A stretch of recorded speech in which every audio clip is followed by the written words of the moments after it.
कि पटेल और गुर्जर एक है। गुर्जर शिरोमणि श्री सरदार वल्लभ भाई पटेल, पटेल गुर्जर मराठा कुर्मी हम सब एक है और पूरे भारत में हम 27 करोड़ लोग हैं। पूरे भारत में हम 27 करोड़ लोग हैं। गुर्जर शिरोमणि श्री सरदार वल्लभ भाई पटेल के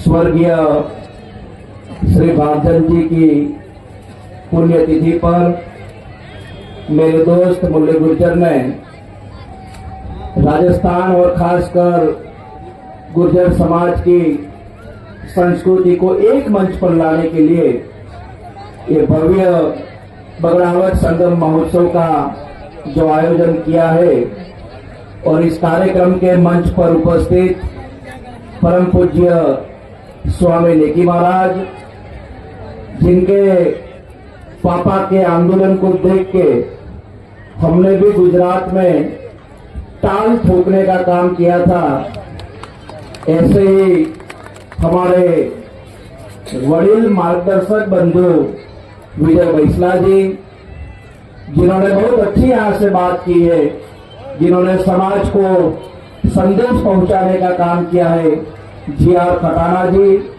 हनुमान जी सराधना जी, पारस गुर्जर जी, कविता गुर्जर जी, कृष्ण पोसवाल, जगदीश नारायण मुकंद जी और मंच पर उपस्थित समाज के सभी श्रेष्ठी, बड़ी संख्या में उपस्थित सभी मेरे गुर्जर भाइयों बहनों, आप सभी को पूरे गुजरात के पटेल गुर्जरों की ओर से सबको मेरा नमस्कार, सबका मैं स्वागत करता हूं।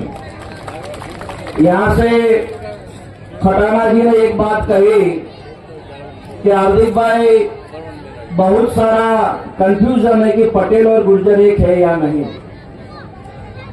मैं 2015 में जब जीएमडीसी ग्राउंड में जब हमने पटेल आरक्षण आंदोलन की शुरुआत की थी, तब मैंने ये कहा था कि पूरे देश में पटेल गुर्जर मराठा कुर्मी हम सब एक है और पूरे भारत में हम 27 करोड़ लोग हैं। पूरे भारत में हम 27 करोड़ लोग हैं। और जब संसद में सरदार साहब की प्रतिमा लगी है, उस सरदार वल्लभ भाई पटेल साहब की प्रतिमा के नीचे लिखा हुआ है गुर्जर शिरोमणि श्री सरदार वल्लभ भाई पटेल।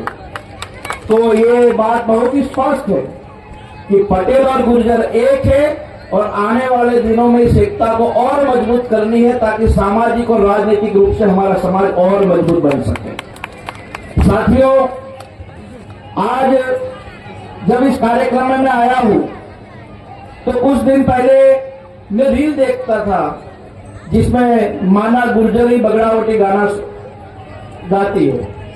आज जब मैं इस कार्यक्रम में आया तो एक बात बहुत ही स्पष्ट है कि ये कार्यक्रम सिर्फ मनोरंजन का नहीं है, ये कार्यक्रम विलुप्त हो रही बगड़ावट गाथा को पुनः स्थापित करने का ये कार्यक्रम आज पुण्यतिथि पर भाई मुरली ने किया है और उसकी पूरी टीम को मैं बहुत बहुत अभिनंदन देता हूं। ऐसे कार्यक्रमों के माध्यम से हम समाज की उन विरासत को पुनः जागरूक कर सकते हैं जो विरासत बहुत सालों पहले से हम कहीं ना कहीं उसको साइलेंट कर रहे हैं, उसको खो रहे हैं। अभी एक मीडिया पत्रकार ने पूछा, हार्दिक भाई हम कुछ नौजवान लड़कों को पूछ रहे थे कि बगड़ावटी गाना होता क्या है, तो बहुत सारे नौजवानों को इसके बारे में मालूम नहीं है। लेकिन ये हमारी जो संस्कृति है, गौरवशाली जो इतिहास है, इतिहास की संस्कृति को देखने के साथ साथ 24 बगड़ावट भाइयों ने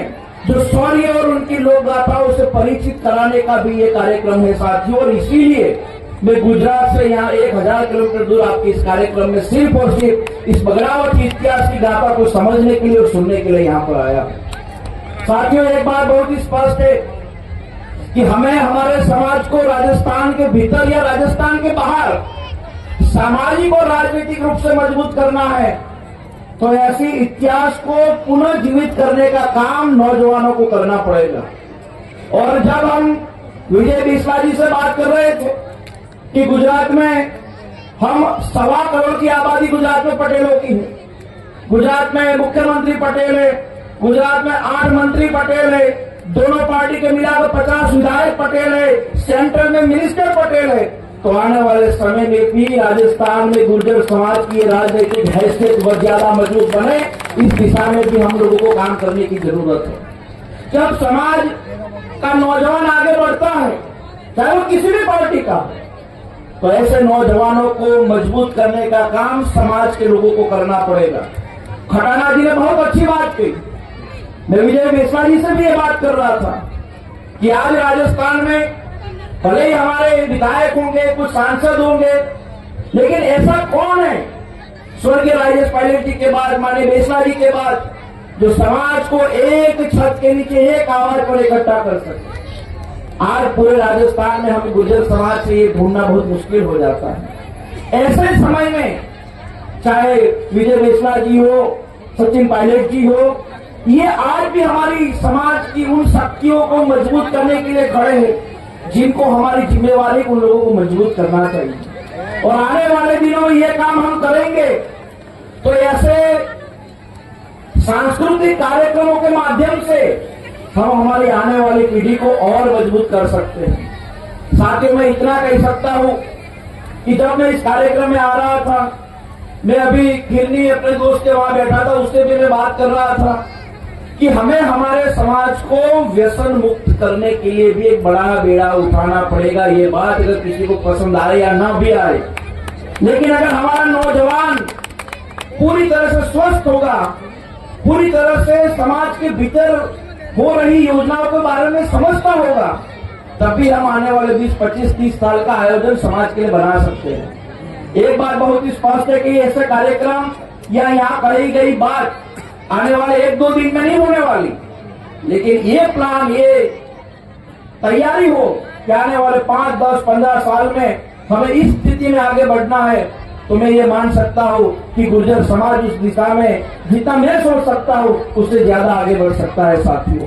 और एक बात बहुत स्पष्ट है, कभी आप आइए बिस्ला जी, मैं आपको आमंत्रित करता हूँ, एक बार आप गुजरात यहाँ हमारे पंचों को लेकर आइए और देखिए कि किस हिसाब से हम लोगों ने वहाँ छात्रावास तैयार किया है। जैसा मंदिरों का काम हम निर्माण कराते, उसी हिसाब से अभी हमने वहाँ समाज की ओर से सरदार धाम का एक बड़ा बिल्डिंग तैयार किया है, जहाँ एक ही काम है उस सरदार धाम के भीतर कि समाज के नौजवानों को सरकारी नौकरियों के लिए पूरी तरह से तैयार करना। और 5 साल के भीतर सरदार धाम ने 10,000 पटेल नौजवानों को सरकारी नौकरियों में भेजा। 10,000 पटेल नौजवानों को। राजनेता जो होगा वो 5, 10, 15 साल के लिए समाज की सेवा कर सकता है। अगर उसके ज्यादा लक अच्छे हो, अच्छा उसका ग्रह चलते हो, तो 50 साल की राजनीति हो सकती है। लेकिन समाज का नौजवान अगर IAS, IPS या RS की अच्छी खासी पोस्ट पे होगा तो 58 साल में रिटायर होगा, तब तक समाज की सेवा कर सकता है साथियों। और इस दिशा में हम काम करेंगे तो मेरा ये मानना है कि आने वाले दिनों में जो सोच या विजय मेसवा जी और बाकी अन्य लोगों की है, उस सोच के हिसाब से हम आगे बढ़ सकते हैं। मेरे साथियों, हम और आप एक है और हम और आप एक रहेंगे तो आने वाले दिनों में हम बहुत कुछ कर सकते हैं। चाहे महाराष्ट्र की बात हो, चाहे हरियाणा की बात हो, चाहे उत्तर प्रदेश की बात हो, गुजरात की हो, मध्य प्रदेश की हो, राजस्थान की हो, हमारी जो कौम है उस कौम के भीतर रही शक्तियों को सिर्फ जगाने की जरूरत है। हमारी कौम मजबूत है, हमारी कौम आर्थिक रूप से सक्षम है, हमारी कौम खेती करती है, हमारी कौम राजनीति में भी, हमारी कौम शिक्षा में भी आगे बढ़े। लेकिन अपनी अंदर रही शक्तियों को अगर जगाने का काम करेंगे तो आने वाले दिनों में जो सोच यहाँ मेसवा जी लेकर बैठे हैं उनके भीतर बहुत सारी योजनाएं समाज के लिए, उस योजनाओं को हम सफल बना पाएंगे। मैं मुरली जी का बड़ा आभार प्रकट करता हूँ कि मुझे इतनी बड़ी आबादी में, इतनी बड़ी जनसंख्या में हमारे गुर्जर भाई और हमारी माता बहनों को मिलने का अवसर मुझे दिया। और मेरी बात सिर्फ इतनी है, ये अपने दिमाग से कई बार मैं सोशल मीडिया में देखता हूँ, लोग पोस्ट करते हैं कि हार्दिक भाई क्या पटेल और गुर्जर एक है या नहीं। तो मैं आज फिर से आपको बोल रहा हूँ, पटेल और गुर्जर एक है और एक रहना चाहिए। इसके लिए हम लोगों को काम करना है। सरदार वल्लभ भाई पटेल हो, राजेश पायलट जी हो, इन लोगों ने समाज के लिए बहुत सारा काम किया।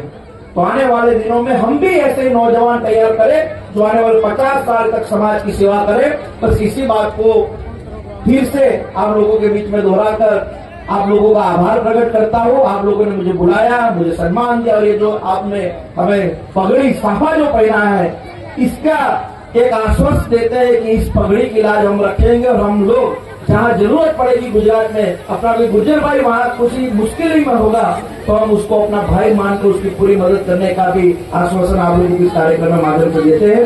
पुनः एक बार आप सभी का धन्यवाद। जय हिंद।